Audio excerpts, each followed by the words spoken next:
What is going on, guys? It is BigFunFan97 and I'll be showing you guys an Adobe Photoshop CS6 tutorial where I'll show you how to use the pen tool, and it's quite simple. So in this picture I have two apples, one is red and one is green. So we're going to be concentrating on the red apple for now. So we're going to go ahead and zoom in to the apple itself, and we want to go ahead and select around this apple because there's a lot of edges and a lot of curves, and it's really round, of course, it's because it's an apple, but we want to select it. So when people use the quick selection guide, the quick selection tool, they'll just go like this, and they're done. But if you want to be more precise, as you can see, it's not really precise unless you go kind of closer to the edge. You can use this. It's kind of easy. It's a fast way of doing it. Or you can be more precise in using the pen tool, which most people would like to use when they like to go more in detail. And I'll be showing you guys exactly that. So zoom into the picture, whatever you're going to be using. In this case, I'm going to use the apple. And then you want to click somewhere. Now, the pen tool is different from Photoshop and an Illustrator. In Photoshop, it's not really like the brush tool. It's not like this, so it doesn't go like that or anything like that. The pen tool is not like that. It works as anchor points, like points as a grid. And in Illustrator, it's more different. So this is more for Photoshop than Illustrator because they're a lot similar, but they work differently. So let's go ahead and click anywhere. In this case, I'm going to click right here and click, or I'm going to click right there. Now note, when you let go, or when you just click, it's going to create a straight line. Now in this case, depending on which picture you're working with, this may be the result you're getting. Say a square or something that's straight. In this case, the apple's not a square, so it's rounded. So how do we create it so it's round? Well, let's go ahead and step back by pressing Command Z. We're going to edit and undo, or step backward. You click somewhere else, or the same spot I chose. You click and you hold and drag. Now when you hold and drag, you can move your mouse around and this will create an edge. So this is really handy. So first of all, I'm going to go ahead and select the edge, of course. And when you continue, you can just continue this way. Just like that, you can just continue. But you can notice if we zoom in, there's a humongous gap right here.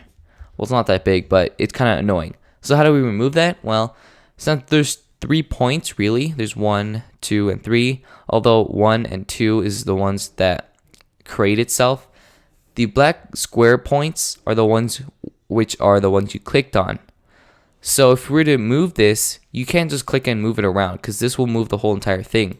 You hold down Command or Control on your keyboard, and then you can click and drag it to reposition it. Now, if you want to click and drag this, you actually create another anchor point, which you may not want to use, and it kind of messes it up. So you can just continue this way, like that. But in this case, since it kind of goes straight across, and it's not round, what we can do is we can remove half of this. Now, all you gotta do is hold down the Option key for Mac, or Alt key for Windows. Hold down the Option key, and you click on it. You just left click, and that will remove half of this side. So then you can just continue normally, just like this, like that, and you may notice that we're starting to get results right here, here, and here. Now, if you click going, it's going to start from here and it's going to go down like this. So we don't want to do that. Again, hold down Option. You click on this until like a little left or less than sign appears. You click on that and then we'll delete it so you can continue smoothly through the document. So you just keep going.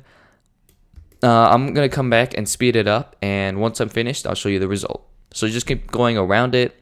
Just stay that way, and you should continue your way just like that. So just move your mouse like this, click and drag, and when you do this, Photoshop automatically knows the curve of this and says, okay, when you move it, it kind of creates a straight line to where the to how rounded it is. So that's really nice that Photoshop has that. So I'm gonna come back, and once it's finished, I'll show you some parts where it's hard, like right here.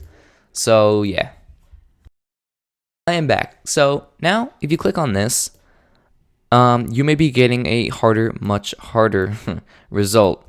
So let me go ahead and go back a step backward.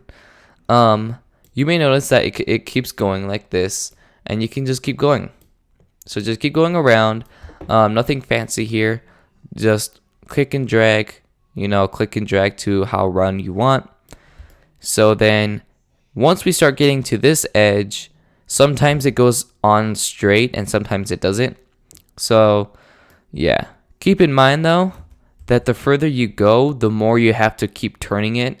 And I wouldn't suggest doing that because, first of all, this won't be straight and this will just kind of curve, not to how round you want the object to be. So that's going to create a gap. So just kind of go like this, or kind of move it about 2 inches, and that will be good. In this case, it starts turning, so hold down Option and delete it and keep on going. So again, just keep going around the apple. This works better with high quality images such as the one I'm using. It's just a plain white background. So again, Option, delete, and that way you can just start fresh from where you want. Now if you mess up the curve, see how it's not really rounded, you hold down the Command key and you kind of reposition it, so you can just continue that way, and you keep on going, kind of speed this up. I don't want to take too long, so again I have to delete that so it comes more straight. Now in places like this, let me zoom in. This is where it gets a little bit more difficult. Not really difficult, but it's not as, you have to make more curves. So you click to where it's straight, and you click again and again. I would suggest not making it too big, because then it doesn't come out as good. So kind of make it small. So again, if it comes out like this, hold down Option and click this, and that will delete it. So that comes in handy. So just do that, do this like that. Just kind of make your way around it.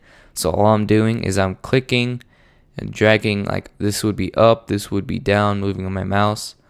So depending how round it is, you can do that. And to finish it off, you can see a little circle by the pen tool. That will actually close the whole entire circle and give you your result there. Now to actually see it, or you want to do something fancy, you can right click and click stroke path. This will create a little path. I would use the pencil tool. So depending on what color you have selected, it may be red, pink, blue, orange, yellow, green. It does change the color. So if you click OK, it's going to create a black border or stroke. So if I want to change the color, all you got to do is click on this little box right here. I'm going to select this green. To get a sample of this, which is the eyedropper tool, you just click anywhere. I'm just clicking and dragging my mouse, holding the left mouse button. And I want a nice green, so I did that. Click OK. Now I have my sampled color. Then I right click inside the red apple, which is inside the filled path. Now I click fill path. Not fill path. You click stroke path. My bad. Then tool pencil. You can select all of these objects or tools. Click OK, and then you get your green color. Now you may see that there's a black line. To remove that, hold down Command Shift H, and this will hide the target path. So if I go to view, and to get it, or to see it again, you just press Command Shift H or Control Shift H, and that will just show it again.